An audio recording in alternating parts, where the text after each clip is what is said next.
Alrighty, so let's get started. Hey everyone. Thanks for showing up today. I'm Kaiwan. This is Tom. We're both two senior tutors at Fraser's Interview. Tom's the manager of Fraser's Interview at the moment. I'm a University of Melbourne medical student, and Tom's from ANU, and we're going to be talking about BMP, going rural, the advantages and disadvantages of going rural and picking this as part of your preferences. And we might also just cover some basic stuff about applications as well. And we know that application deadlines are coming in 6 days, and we want to make sure that you have an opportunity to ask anything in the chat, and even unmute yourself and ask any questions at all. Okay. Anything else you want to say before we get started? No. Feel free to flick to the next slide. Tell us about you. Yeah. I'm an MD3 student at the University of Melbourne, as I mentioned. So I'm also a fit lead. I'm actually a BMP student myself. So before I got into medical school, I was also wondering the same thing. What is BMP? Didn't really know the differences between that and a CSP spot. And I've sort of had to peruse all these documents and read all the requirements for return of service, which we'll get to in the future, well, later in the webinar, and sort of realized that it's actually nothing. It's not really too different to a non-CSP spot. I'm here to sort of dispel any myths that anyone might have of that particular program, and hopefully encourage a few people to also get excited about rural medicine as well. So yeah, I guess I'll introduce myself. So my name's Tom Spalding. I'm the manager of Fraser's Interview. And I guess I thought this was mainly going to be Kaiwen's chat today. And last minute I said, Kaiwen, can I jump on this one? Because I love this topic. I love talking about rural health and rural medicine. I'm also a bonded student. I currently go to ANU. I'm in my third year, like Kaiwen. And I guess, every medical student has their own perspective on the bonded program. Some people love it, some people hate it. And so, it's really important to us to get as many people in the room to talk to you about this as a topic, because people have different perspectives, and you really want someone who's, in the BMP program to give you sort of insight on it and things like that as well, rather than just someone who's done the research. So really keen to have a chat with you guys today. I've been doing this for a couple of years now, probably about 3 or 4 years. I've been providing application support, interview support, and as a company, Fraser's Interview, we've been very successful in getting lots and lots of people through that tough journey of getting into medical school. So if you're with us or if you're not, we're keen to sort of have a chat with you today and provide you any support we can. And of course, questions are welcome in the chat. Or even afterwards, I'll put my email in the chat and you can email me or the support team. So Kaiwen, we're ready to get started. Awesome. Yeah. So today we're just going to talk about a bit about preferencing. We know that the application deadlines are in about a week. And I'm sure everyone's sort of frantically thinking about what they're preferencing, and you just got your GAMSAT scores back. So congratulations to everyone who got a really good score and is really excited about the next steps in the process. I'm a firm believer that the people that do well in their interviews and get into medical school are the ones that prepare early. And from what we've sort of found with Tom and I doing this for a few years, we've sort of realized that about 20% of students are really the ones that start early, and 60% of students start like towards sort of like the later end of the season, and then 20% actually don't even prepare at all. So if you're part of that early sort of preparation group, you're putting yourself in a really good spot. So it's good that you're thinking about all that. And then we're going to be running through what BMP actually is. So going through a bit of the ins and outs of sort of like what the program entails, whether you should consider it, and then maybe some things that you should be thinking about when you're actually picking that option, when you're ticking that box in the GEMSAS application, which is something that you need to do before you submit your application. And then I guess giving just our final thoughts on rural medicine and sort of what it's like to be in the BMP pathway. So if we just go the next slide. So let's actually just go through first what BMP actually is. It's a bonded medical program. That's what BMP stands for. And essentially it's the way that I like to describe it to people who don't know is it's essentially the same thing as a Commonwealth supported place. So you get pretty much the same benefits with HECS, and but the only difference is that within the next 18 years after you finish your degree, you need to give back what's called a return of service, which is essentially you need to practice medicine in a rural area of Australia for a total of 3 years. And those 3 years don't have to be consecutive. They could be split up in any way that you like. You can do 6 months, 5 times. You can do 1 year 3 times. But you need to do it at a place that's defined as a rural area of Australia.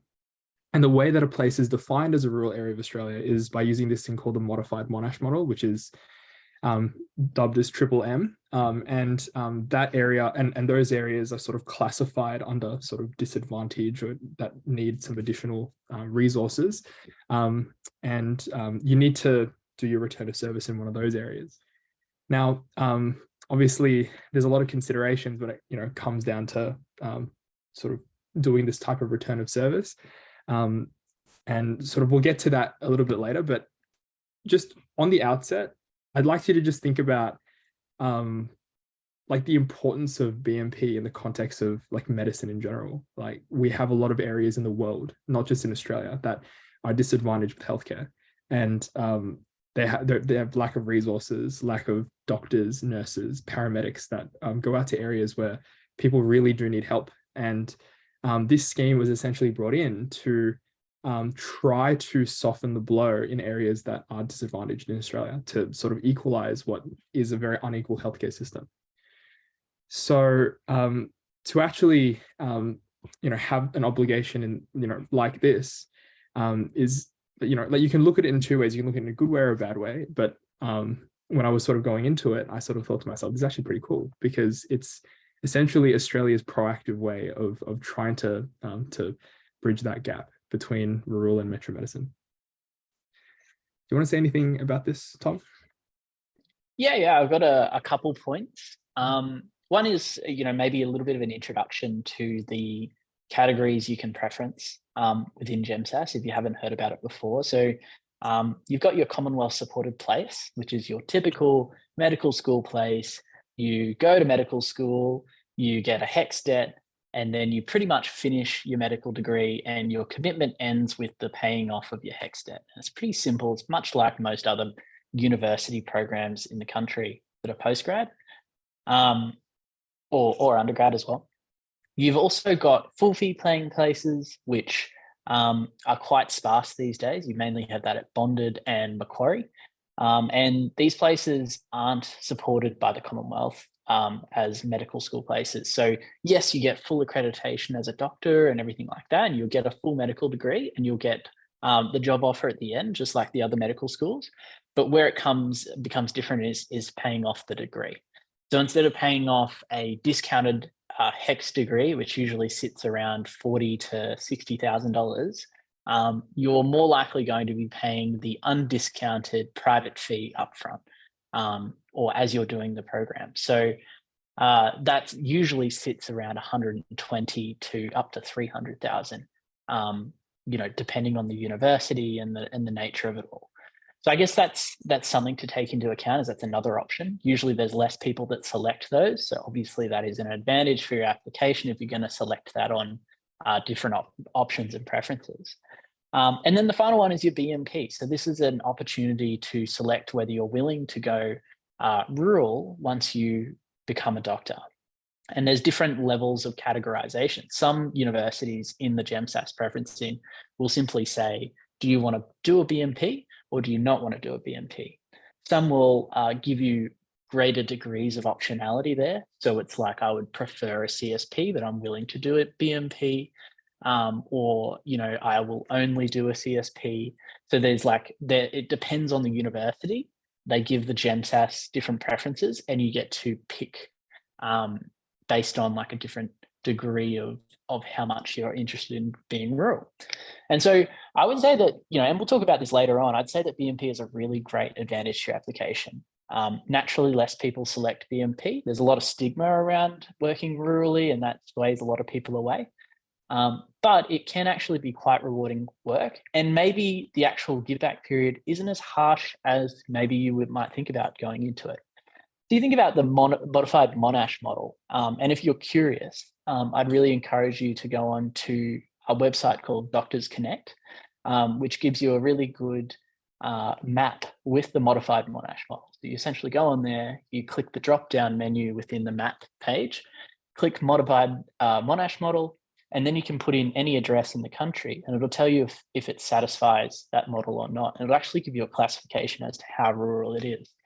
To meet the standards of bonded, you need to have the minimal classification of rural. So it sort of goes like non-rural, and then the lowest level of rural, and then building up.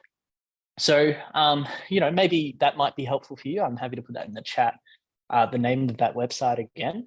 But yeah, that's a great place to start. And so if you look at things like, even like I'm in Canberra at the moment at ANU, like just the outskirts of Canberra, very close to the city still, is still considered like the lowest level of rurality. So it's actually quite forgiving in some places if you're willing to go a little bit out of your way.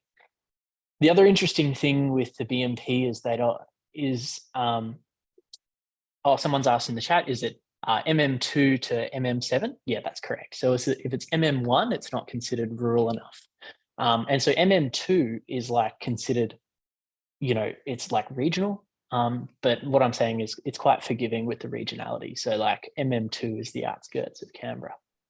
And so what's really interesting with the modified Monash model is that there are some places, especially if you're willing to go to those really high categorized places, like I think it's MM5 and above, they'll actually give you a discount on the amount of time you return. Not a great discount, but if you go somewhere like the Northern Territory, or you work with a particularly disadvantaged group, you can have about a year taken off this. So it might go to more of like a 2 years, or it might be even half. So it goes to 1.5 years. And so just knowing that's an option as well down the road if you really wanted to knock it out of the way in one bit. If maybe rural wasn't for you and you were signed onto this program, that's something you could also do. So there's a little bit of flexibility with the program as well. It's not like you strictly have to work in a very, very rural place for 3 years. It's quite flexible with the regionality, and there's also discounts available. Outside of that 18-year period, so the 18-year period starts after you graduate, doesn't start when you start your university degree. And so, thinking about your whole medical career, most people will work for 40 to 50 years in a proper medical career. Is 3 years a lot of that? No, not really, and you could really get some amazing experiences out of it, which we'll talk about later on. But yeah, I guess that's some of my perspectives and points on here. And I'm happy to throw in some more things later on. But yeah, how was that, everybody? I hope that was clear. No, it's great. Yeah. And no, like everything you've mentioned is absolutely right. And I wanted to just add a couple of points about full fee spots and also CSP spots. When you're sort of applying for GEMSAS and through GEMSAS and you're ticking those boxes, well, first off, make sure to read exactly what the options say. I've had students in the past just skim it and then make mistakes. Secondly, if you tick BMP, if you're just thinking about like the weight of numbers with regards to how many spots are allocated to which specific fee place, you're essentially opening up a whole new range of sort of medical spots that you can get into. So you're broadening your horizons when you're actually doing your application.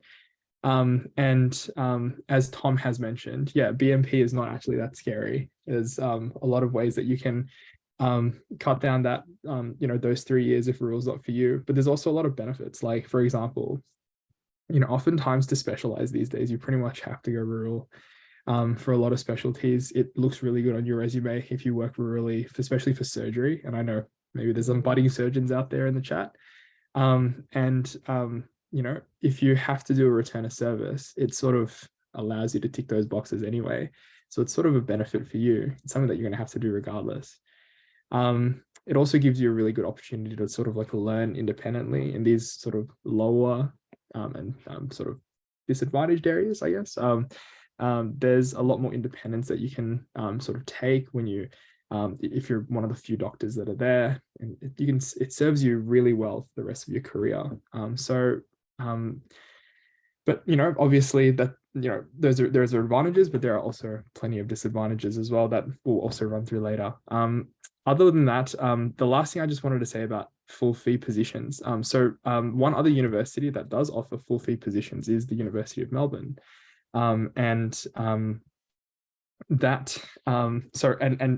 The fees for that would be around about $360,000 for your entire degree.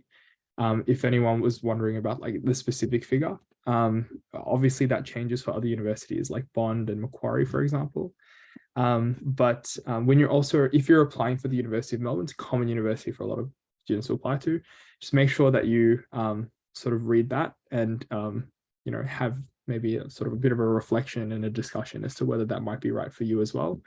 As the University of Melbourne does offer a certain number of spots for full fee, as full fee places in addition to their BMP and CSP spots. Yeah, so that's, yep, go ahead. Answer some of these questions in the chat. I second you. I second what you've said there, Carmen, especially, I mean, it's something I thought about only recently that I didn't think about when I first selected, but it's something you might even have to do or choose to do later on. Is like, if you want to go into a competitive specialty, there are so many applications that like require or really give you a massive advantage if you've worked in that rural area. So there may be multiple fruits that come out of this as well down the line that you're not considering now, because everybody's tunneled on just getting in medicine, but there's so much more. So some people have asked some great questions in the chat, some really valid things. So one person has asked, someone has secondarily asked about interning and how that works with the BMP. So interestingly, I think only a part of the BMP return of service period can be used pre-specialty training.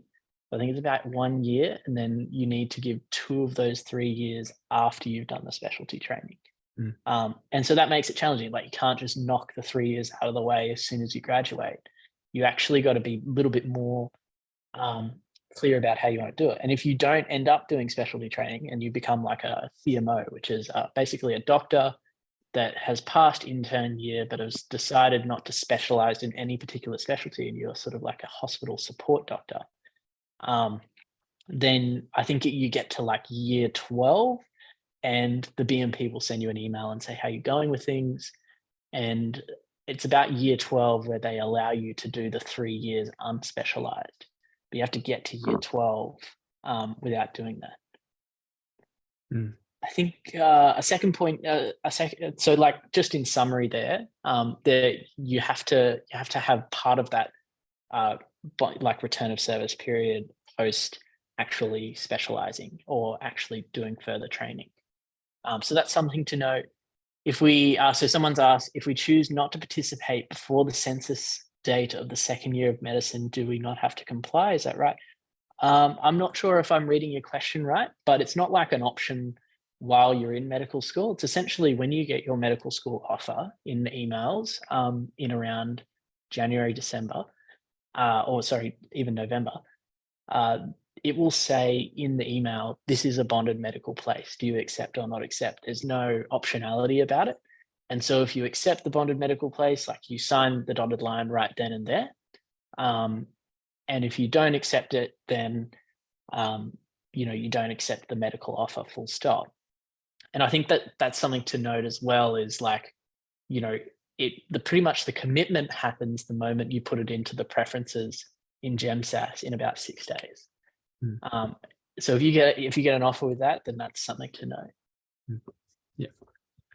I'm not sure how to answer this question. Yeah. So maybe you would know. So if you're under a defense university scholarship and you're working in a rural area, is that counted towards a rural return of service? I think so, yes. I was also looking at that at one point in my career. I think yeah, it does count, but you've got to be in a rural area, and you can't be overseas in a rural area. It's got to be in Australia. I just want to actually just put a bit of cold water on this question because I think this is a question I get asked a lot. But can putting BMP preferences over CSP increase the likelihood of an offer? The answer is no, for that, because you opt in to specific fee places, but it doesn't mean that opting into one over the other, it doesn't mean that it actually increases your odds because one is less popular. Does that make sense? Yeah. Do you want to say more about that, Tom? Sorry, sorry if that was a bad explanation. I'm not sure if I agree. I think it does give an advantage in somewhat, but only if less than 33% of people are selecting it. So, in medical school, in any medical school in the country, if you look at any cohort, 33% will have BMP offers. That's just how it works, right? That's what the policy states. And so, if less than 33% of applicants have selected BMP that year, then it is definitely an advantage because they've got to go and then select from a smaller pool. Whether it is a massive advantage, I don't know. I don't think so. I think, working on your grades and GAMSAT and interview is going to be much more valuable. But BMP is a tool, and it will help you in your career after you get into medical school. But I think, I think there is some advantage, unless something's changed, Kaiwen, that I'm not aware of. No, that's fair. That's fair. Do universities automatically offer you CSP before BMP if you have ticked both on GEMSAS, providing that you're eligible for both? I believe that GEMSAS will sort of allocate you to a fee place depending on like where you rank, and they'll obviously rank your, well, CSP is ranked higher than BMP.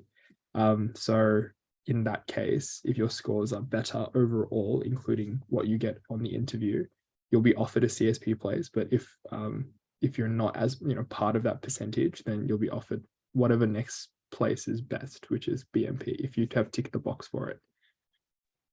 So like essentially, if you had not ticked BMP and you still got an offer, you would get the CSP as if you'd ticked both, right? So like, if you're at the top 66% of the final list of people they choose to accept, and you've selected both CSP and BMP, they're going to give you the CSP. Whereas if you are in the bottom 33% and you've selected CSP and BMP, then you'll get BMP. If you've not selected BMP, there's a chance you won't get the offer. That's what I'm thinking. I hope that's clear. There was one question we missed higher up. Yeah. That was something like, for deciding your preferences, how much does school ranking matter to your future career, or is there any differences? So, school ranking. I think maybe they're referring to like different qualities of different medical schools, and I would say not. Once you get into medical school, people aren't really concerned much about the credibility of medical schools because they're all accredited by the same body. And if you meet any doctor or intern these days, they don't go around talking about what medical school they went to. In fact, it's really something that is not discussed once you become a doctor, in Australia at least. And so I would say it doesn't affect your career chances at all, which school you go to. And so you should make that decision more about, where you'd be comfortable going to university, where your support system is, where you're competitive for, things like that. Exactly. Yeah. What's next? You want to answer the next one, comment? Just saying, so yeah, for a full fee place, can you use Hex for any of it? Or do you have to pay it all up front? So there is sort of a program that you can use. I think it's called Fee Help, which you can use for full fee places. But there's a specific cap that you can, where you can only get you can only get a specific amount of a loan. I think Tom said here it's about 160,000. It might be a little bit more than that. From a few friends that I know that are actually doing full fee at the University of Melbourne, and the rest you have to pay up front, and then you have to pay essentially like the fee every single year. And then I'm not sure how Fee Help sort of gets sort of like gets paid back. I'm not sure if it comes out of your pay later on, like what HEX does, but you'd have to pay that back after your degree. Do you have more information about that, Tom? Fee help would be something to investigate. I think I'd be wary of interest rates and things like that, because HEX is obviously pretty good, but further schemes and things like that, you would want to check. I remember specifically back in the time, because I think every medical applicant goes through the phase where maybe they Google bond, how much it costs, and like, what the options are with bond. And I remember thinking that it wasn't a great deal, in turn, if you can't obviously afford the big amount up front. And bond actually had, beyond the fee help and beyond HEX, they had their own program within the university that was like a loan. And I remember thinking it was only like a fraction of what it costs. So something to really consider about fee help. And like whether you want to go down that path. Nothing against it. Nobody will care in the end about whether you did the full fee paying place or BMP or CSP. It's just a matter of what works better for you competitively and things like that. Yeah. Hope that helps, guys. Yeah. Since this is not related, but I was just wondering if I need an exceptionally good GAMSAT score if my GPA is not very good, and would applying for BMP increase my chances of getting in? I'll answer that one, Tom. I think it would. And the thing is, with the lower sixes, I think that's something you want to do well in GAMSAT. So like I would be saying low sixes, above 70 average for GAMSAT, is where I'd be aiming. People have gotten in with less, but that's where the pulse is at the moment, I feel like, with GAMSAT and GPA. And it also depends on the university you're going to as well. Is there any other questions in the chat here we've missed? I know there was a lot that went in here. No, there's some that I got through DM. So in terms of preferencing, I'm assuming medical schools, I'm a rural applicant with a high GPA, but a lower GAMSAT. Are there universities that are more favorable for rural students with these scores? There are universities out there that do prefer to take rural students. So we're talking about the University of Wollongong here, primarily, and they have a more extensive process in sort of filtering students out. And rural and coming from a rural background actually does go a long way in your application and definitely increases your chances of getting in. So that's probably my best sort of advice for you with regards to preferencing, if you're looking towards getting to a school that looks more towards the rurality aspect of things. Does Notre Dame do the same thing, Tom, or is it really just Wollongong? Sorry, I've got to admit I wasn't listening then. What you said. What was it?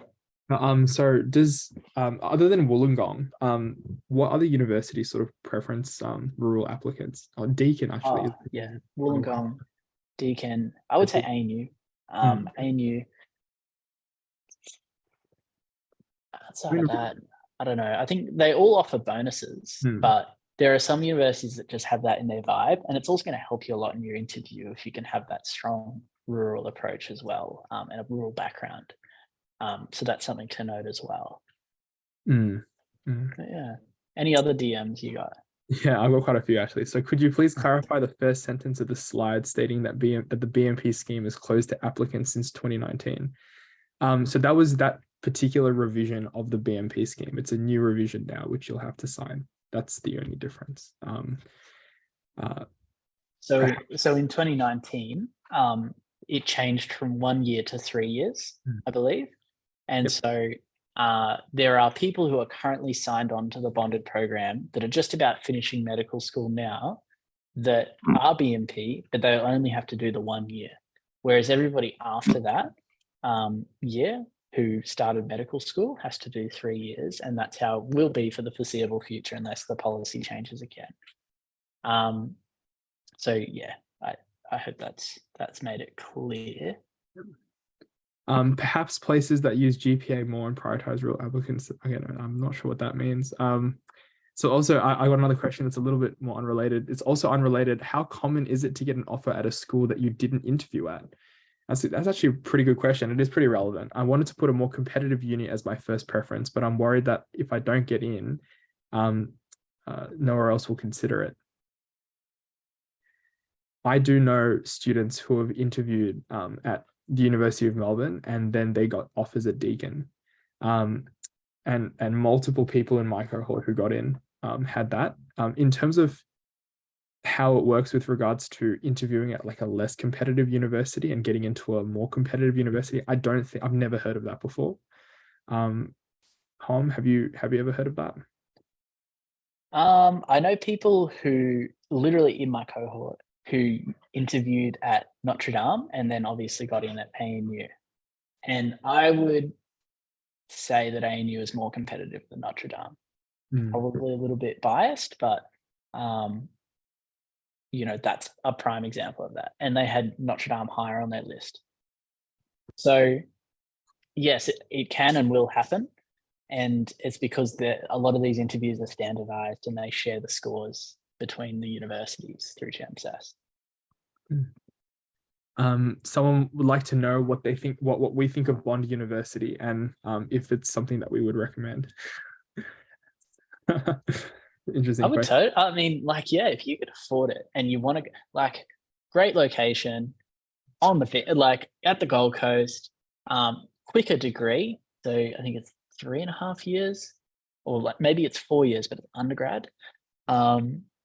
It just seems like a really great, cool deal. If you can afford it, definitely do it. And then you meet doctors who did go to Bond and they're just as good as everyone else. And I guess they've got an extra year up their sleeve, but yeah, if you had between that and maybe another place where it's like Hex, there's a clear difference there in pricing. So you just got to weigh that up against your personal values and what you want to do.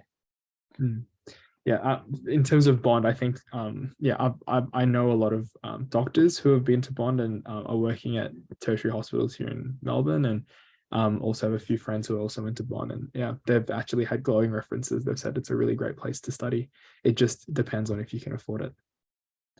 So someone said, so what would you suggest for preferences? And it's a great question because I do have an answer for it. I would suggest there should be a few key values when you're thinking about your preferences.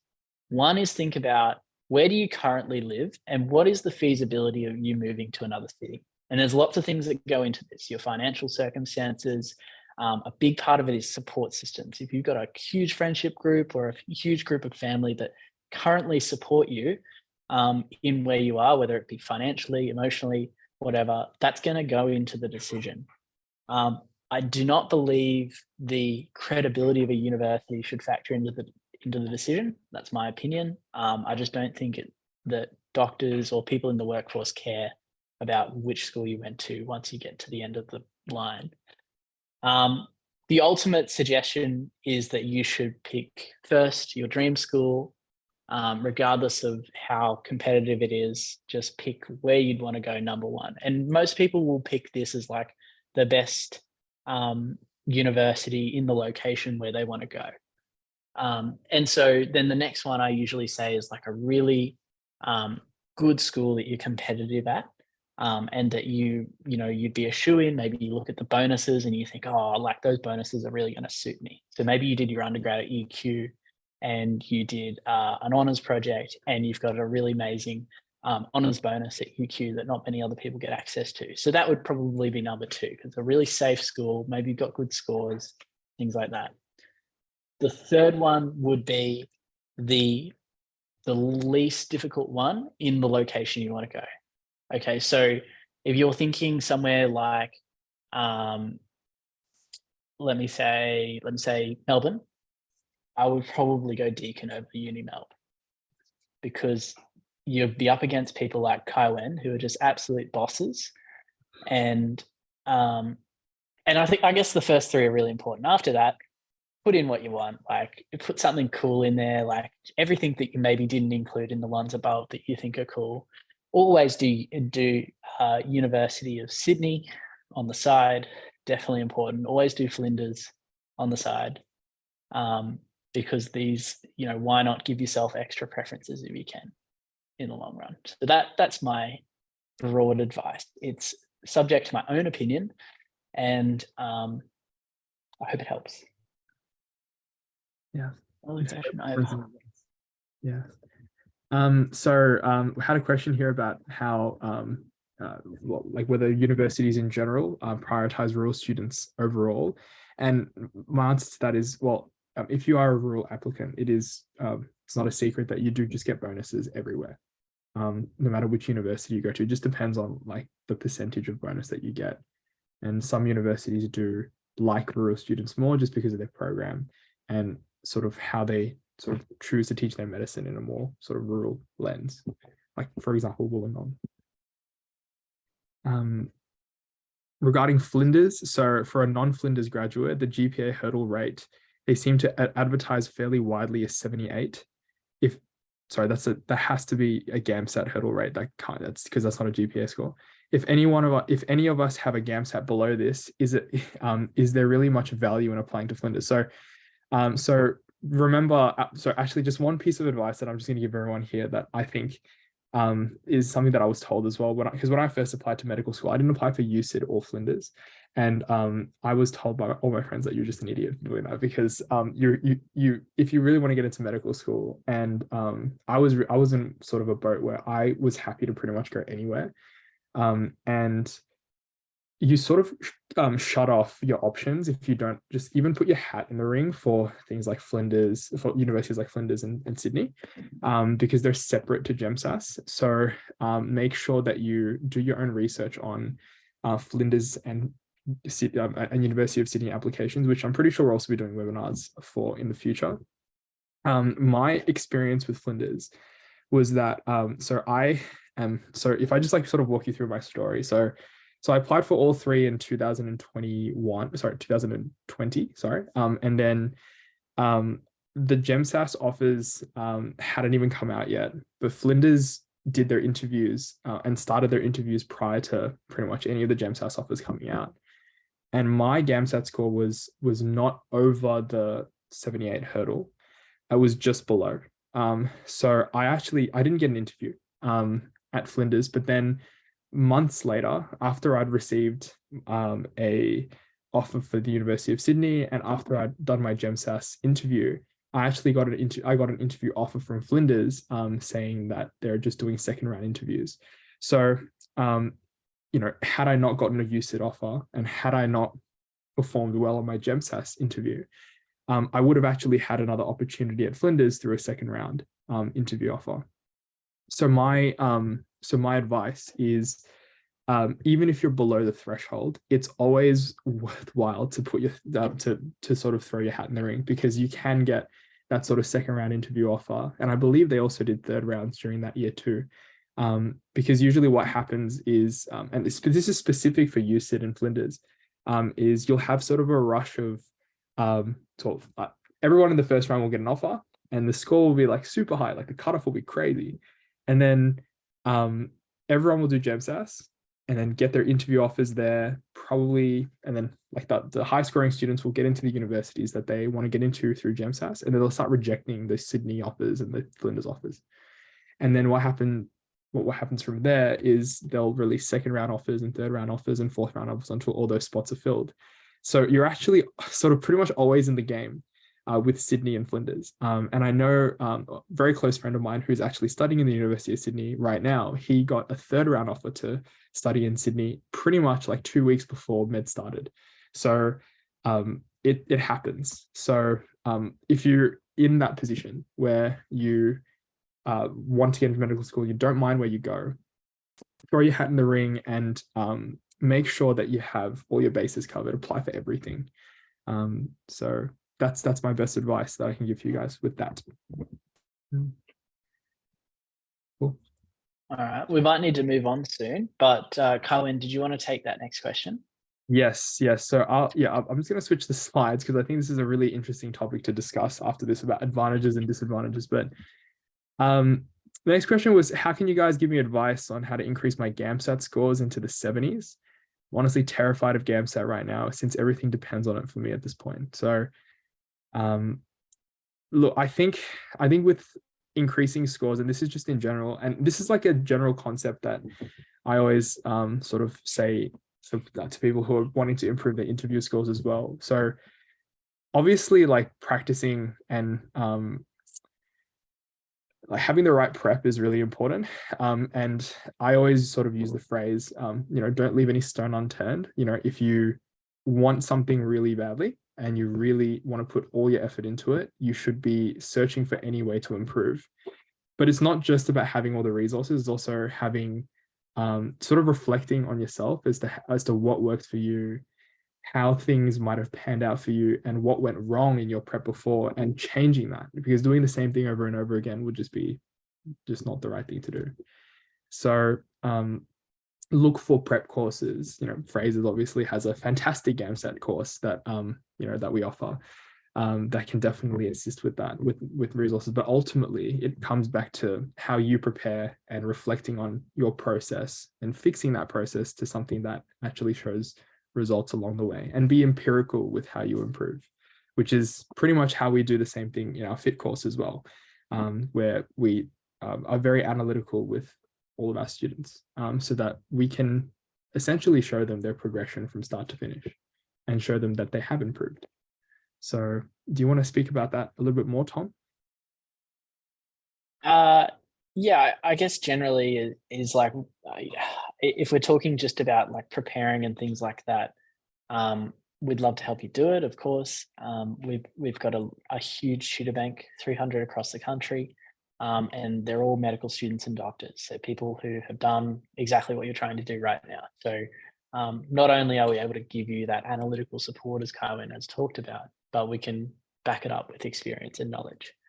That said, I think bringing it to the BMP and talking about all of that, I think the main things to think about in the long term is what 3 years is worth to you in a 50-year career, and thinking about some of the amazing experiences you can get out there. I think as you go through medical school, the medical schools will put you in little rural placements, and they really do try and make it seem like an amazing, like they really do wine and dine you as you may.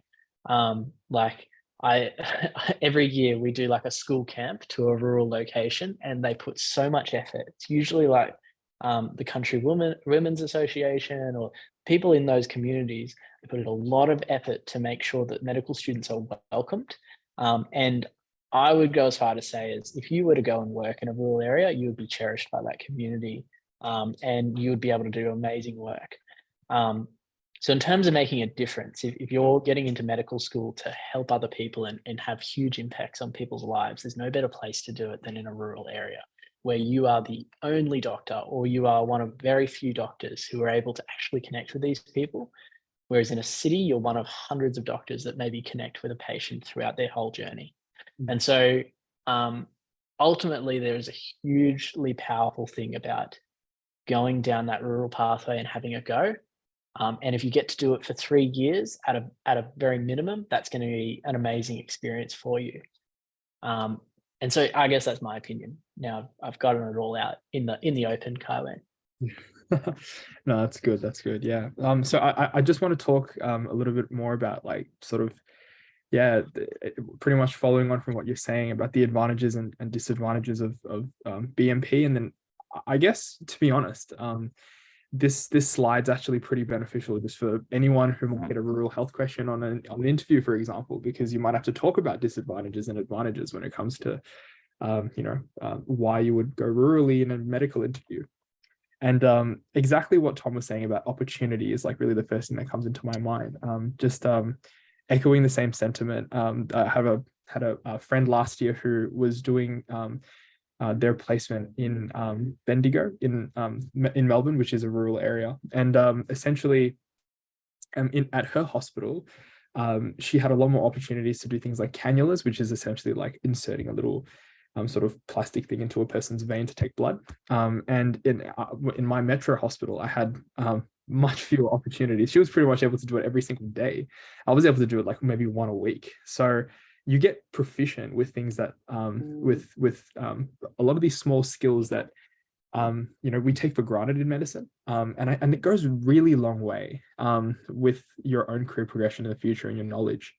In addition, you can build a lot more rapport with smaller communities. You see the same patients over and over again, and when you see them over and over again, you get to learn their stories. You get to know them as people, and when you do that in medicine, you sort of like you can treat them with a more personal touch, and they feel like you've really taken into account their entire sort of holistic, well, sorry, their whole well-being into consideration, and you're treating them in a holistic manner, and that's also huge. It also is beneficial for yourself because it looks good on your resume. So that's obviously something that you can consider. But thinking about disadvantages, I completely understand that there's also lack of support in rural areas for yourself. You might feel really overwhelmed.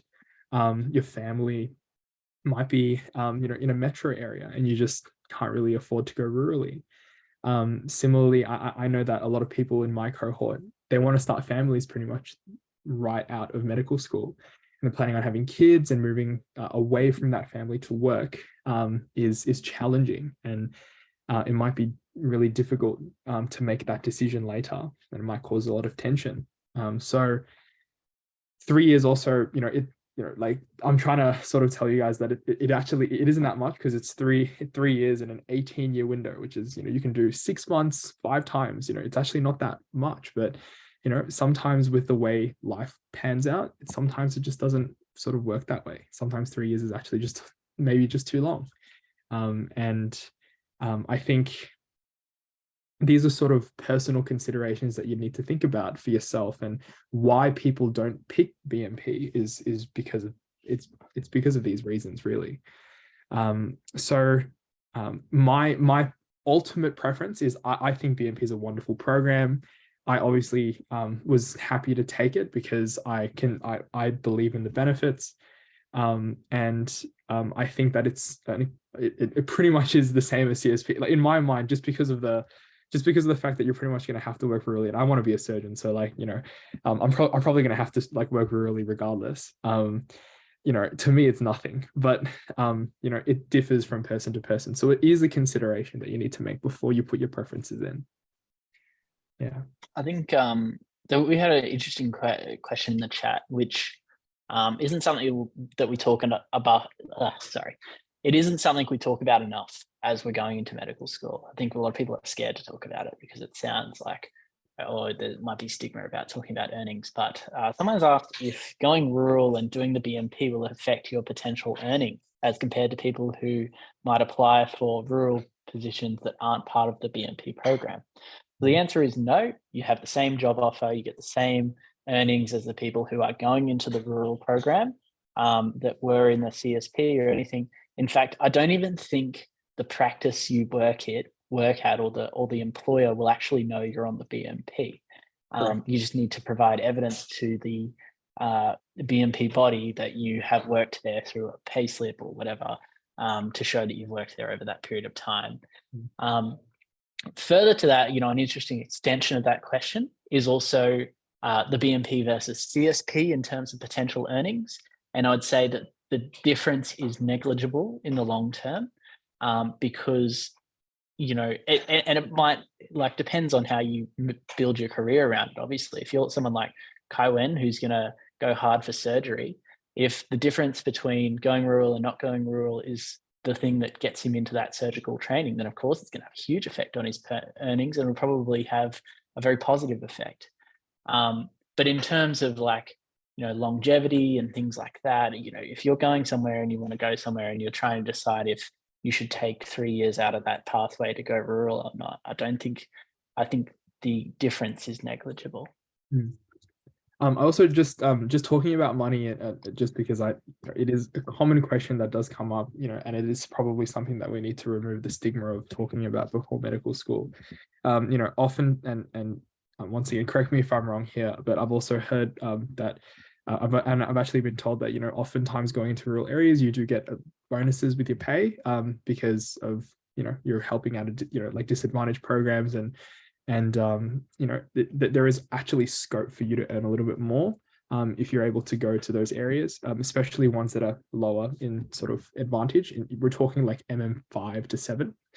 And I guess sort of like the last thing I also want to say about this program is also one thing that a common question that I got from a lot of students that got into the course, and this is probably something that you're not even thinking about, but BMP students, sometimes you get put in rural hospitals, and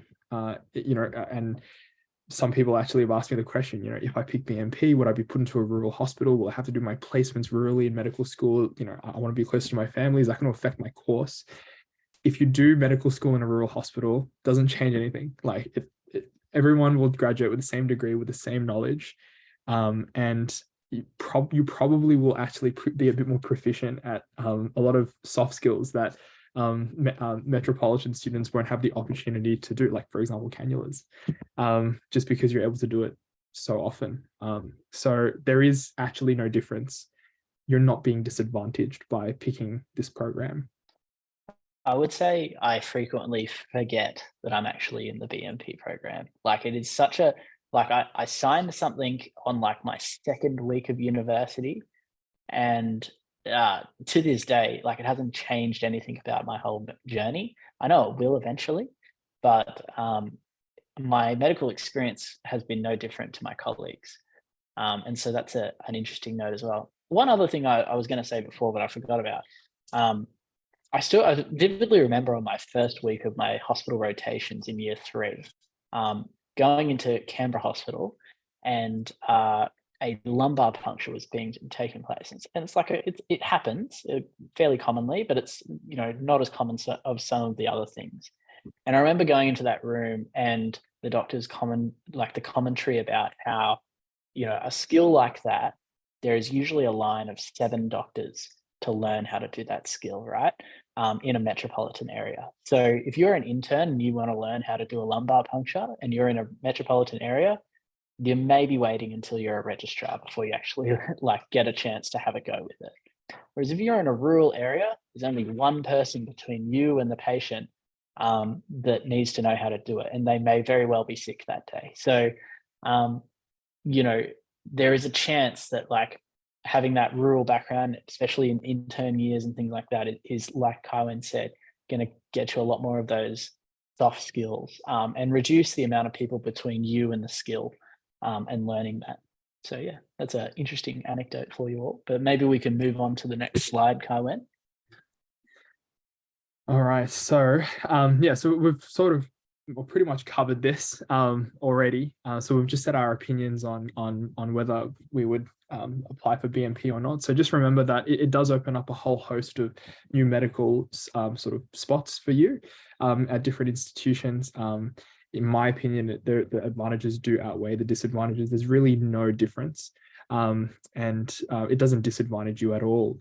But if there's anything that if there's any additional questions that you might have, 2 good sort of resources that you can check. Well, you can definitely email us at Frasers, which I'm sure we'll provide you with our email, and also you can also always email GEMSAS as well, just about if you're having any questions about BMP and taking the CSP, BMP, and full fee positions. Do you have any other sort of last tips, Tom, about preferencing that you want to just mention? No, not really. If you're obviously one of our students, you have access to the applications portal. And just a note that that's not just for written applications. You can also put in your GEMSAS preferences into there. And there's also a survey which will give the application reviewers context about your background, and it will give them an ability to give you advice about the preferences you've selected. So that's available to you in the applications portal. I just wanted to throw that out as much as I can. Someone's quickly said in here, sorry if it's off topic, but what's the difference between Notre Dame, Sydney and Fremantle? Obviously geographics is the main difference, but I think less people are selecting Fremantle, so it's probably a little less competitive than Sydney. But maybe there's slightly less places in Fremantle, but proportionately, I'd say it's less competitive. But yeah, anyway. Yeah.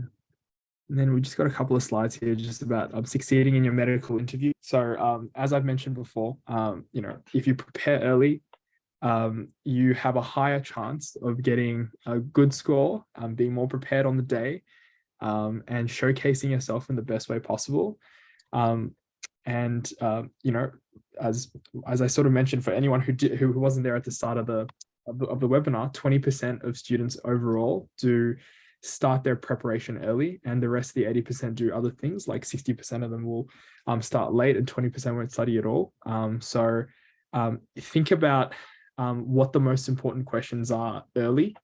Try to think about how you would phrase how you would phrase your question in the most authentic way to yourself early. And then when you start your prep, come in with something already prepared, so that it's just about fine tuning and getting the feedback that you need in order to improve. And be empirical with your prep. Evaluate yourself. Don't always look for just your family and friends to give you feedback, because they might not be as harsh, but really being a bit harsh is actually probably what you need, because it's with an interview as high stakes as this, you just want to improve and take the feedback in as much as you can. Tom has a lot more that he can sort of speak on about this. Do you have any other small things that you'd like to say about our interview program and how to succeed? I think I wrote these tips. These are great tips for anybody that's thinking about their interview prep early.